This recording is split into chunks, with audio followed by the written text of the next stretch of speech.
কিভাবে emotional intelligence রাসূল সাল্লাল্লাহু আলাইহি ওয়াসাল্লাম ইউজ করতেন, আবেগ অনুভূতিকে কিভাবে নাড়া দিতেন রাসূল সাল্লাল্লাহু আলাইহি ওয়াসাল্লাম। এক যুবক এসে সাহাবাদের সামনে রাসূল সাল্লাল্লাহু আলাইহি ওয়াসাল্লামকে বললেন, ইয়া রাসূলুল্লাহ ইযান লি বিজিনা, হে আল্লাহর রাসূল আপনি আমাকে জিনার অনুমতি দেন। আশেপাশের সাহাবারা তো রেগে মেগে আগুন, কি বলো তুমি, লজ্জা শরমের মাথা খেয়ে তুমি রাসূলুল্লাহর দরবারে এসে বলতেছো হে আল্লাহর রাসূল আপনি জিনার অনুমতি দেন। যে রাসূল আল্লাহর পক্ষ থেকে বাণী শোনায় ওয়ালা তাকরাবুজ জিনা, তোমরা ব্যভিচারের নিকটবর্তীও হয়েও না। তারা যখন বেড়ে আসলো ওই যুবকের দিকে, রাসূল সাল্লাল্লাহু আলাইহি ওয়াসাল্লাম তাদেরকে থামালেন, বললেন যে তোমরা থাম, যুবককে ডেকে আনো আমার কাছে। যুবককে নিয়ে আসা হলো, রাসূল সাল্লাল্লাহু আলাইহি ওয়াসাল্লাম তাকে পরম আদরে কাছে টেনে নিলেন। এবার তাকে জিজ্ঞেস করলেন তুমি জিনার অনুমতি চাও না? বলে যে ইয়া রাসূলুল্লাহ জি জিনার অনুমতি চাই। তখন রাসূল সাল্লাল্লাহু আলাইহি ওয়াসাল্লাম বললেন তুমি আমাকে উত্তর দাও তো, তুমি বলো তো যে আতুহিব্বুহু লি উম্মিক, তুমি কি পছন্দ করবে যে কোনো পরপুরুষ তোমার মায়ের সাথে এই জিনাটা করুক, তোমার এটা ভালো লাগবে?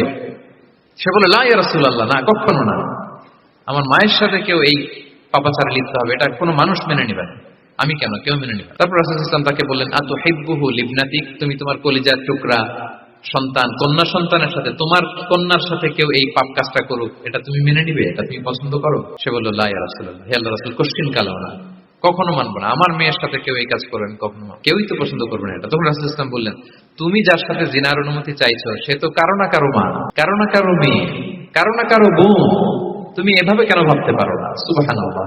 এই কথা বলার পরে তো সে একেবারে ইমোশনালি এমন ড্যামেজ হয়েছে, লজ্জায় কাঁচুমাচু হয়ে মাথা নিচু করে দাঁড়ায়। তখন রাসূল ইসলাম তার পিঠে একটা আলতো চাপড় মারলেন, পরম মমতায় আলতো চাপড় দিয়ে তার জন্য দোয়া করলেন, আল্লাহুম্মা গফির যামবাহ ওয়া তাহহির কলবাহ ওয়া হাসসিন ফারজাহ, আল্লাহ তুমি এই যুবকের পাপ মোচন করো, আল্লাহ তুমি তার অন্তরটাকে পরিশুদ্ধ করো, আল্লাহ তুমি তার চরিত্রটাকে নিষ্কলুষ করো। এই হাদিসের রাবি উনি বলতেছেন ফালাম ইয়াকুন বা'দা যালিকাল ফাতা ইয়ালতাফিতু ইলা শাই, ওই দিনের পর থেকে এই যুবক কখনো কোনো পরনারীর দিকে রাস্তায় তাকায়নি।